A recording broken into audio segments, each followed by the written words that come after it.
Hello दोस्तों, स्वागत है आपका मेरे इस चैनल लो एंड इंग्लिश में।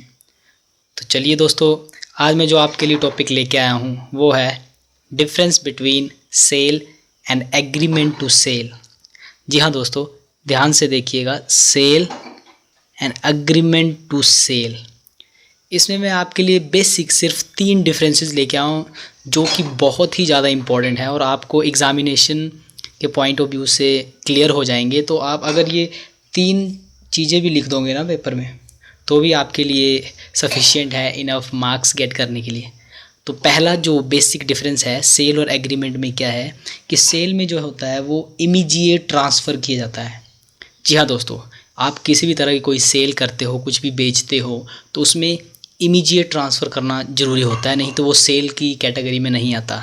लेकिन दूसरी तरफ अगर एग्रीमेंट की हम बात करें तो उसमें जो ट्रांसफ़र ऑफ द पोजेसन है वो अकॉर्डिंग टू एग्रीमेंट होता है या फिर फ्यूचर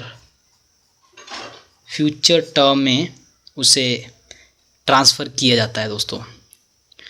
तो ये तो था हमारा पहला डिस्टिंक्शन। अब बात करते हैं हम दूसरे डिस्टिंक्शन की। तो इसमें है cell it creates right in RAM. तो दोस्तों आपको पहले तो ये समझना पड़ेगा कि राइट इन रैम क्या है। तो राइट इन रैम है राइट अगेंस्ट होल वर्ल्ड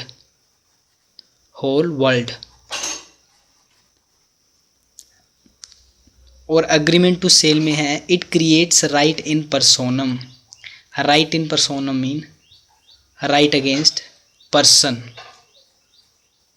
ये दोनों चीज़ों आपको मैं क्लियर कर देता हूँ। राइट इन रैम और राइट इन पर्सोनम का मतलब है कि अगर आप कोई भी सेल करते हो और सेल करने के बाद अगर पोजेसन आपने दे दिया है और अगर कोई दूसरा क्लेम करता है वो पोजेसन, तो जो बायर है वो सूट फाइल कर सकता है। लेकिन एग्रीमेंट के केस में ऐसा नहीं होता। एग्रीमेंट के केस में आपको प्रोटेक्शन सिर्फ और सिर्फ अगेंस्ट एग्रीमेंट द पार्टीज़। मतलब ए ने अगर बी को कोई चीज़ दी तो बी ए के ऊपर केस कर सकता है, ए बी के ऊपर केस कर सकता है। ये सिर्फ पर्सन के लिए होता है राइट इन पर्सोनम, और राइट इन रैम होता है अगेंस्ट होल वर्ल्ड कि आप दुनिया के किसी भी बंदे पर केस कर सकते हो एग्रीमेंट से लेकर। लेकिन राइट इन पर्सोनम में आप सिर्फ पार्टी टू द कॉन्ट्रैक्ट को ही कोर्ट में घसीट सकते हो। तो ये तो था हमारा दूसरा डिफरेंस।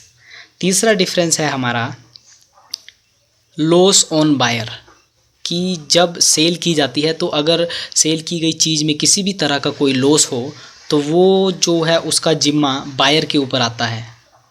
क्यों? क्योंकि उसने तो भाई पैसे दे के चीज़ खरीद ली है। अगर उससे किसी भी तरह का उसको कोई नुकसान होता है, दूसरों को नुकसान होता है, तो लॉस की भरपाई कौन करेगा? वो बायर लॉस की भरपाई करेगा। और एग्रीमेंट के केस में ऐसा नहीं होता। एग्रीमेंट के केस में लॉस जो होता है वो सेलर के ऊपर होता है। क्यों दोस्तों? इसका कारण ये है कि पोजेसन जो है वो लेट ट्रांसफ़र किया जाता है। लेट ट्रांसफ़र किया जाता है। तो पोजेसन जो है वो लेट ट्रांसफ़र होने की वजह से एग्रीमेंट में जो है लॉस जो होता है वो सेलर के ऊपर होता है। तो दोस्तों ये 3 मेन पॉइंट है हमारे sale and agreement between difference between sale and agreement to sale में। तो एक और चीज़ मैं इससे रिगार्डिंग आपके लिए लेके आया हूँ। जी हाँ दोस्तों, इसके रिगार्डिंग एक और चीज़ है, वो है हायर परचेज एग्रीमेंट। दोस्तों आपने बहुत बार ये चीज़ सुनी होगी कि हायर परचेज एग्रीमेंट, ये एक्चुअली एक ही चीज़ है। आप इसको अगर ध्यान से देखें तो ये एक ही चीज़ है। हायर परचेज एग्रीमेंट क्या होता है? ये एक ऐसा एग्रीमेंट होता है जिसमें कि आप पहले तो चीज़ों को हायर करते हो और फिर उस चीज़ को ख़रीदने के लिए बाध्य हो। जैसे कि ए ने बी से फ़ोन हायर किया। जी हाँ दोस्तों, ए ने अगर बी से मोबाइल हायर किया है तो उसे ख़रीदने की जिम्मेवारी भी ए के ऊपर ही होगी।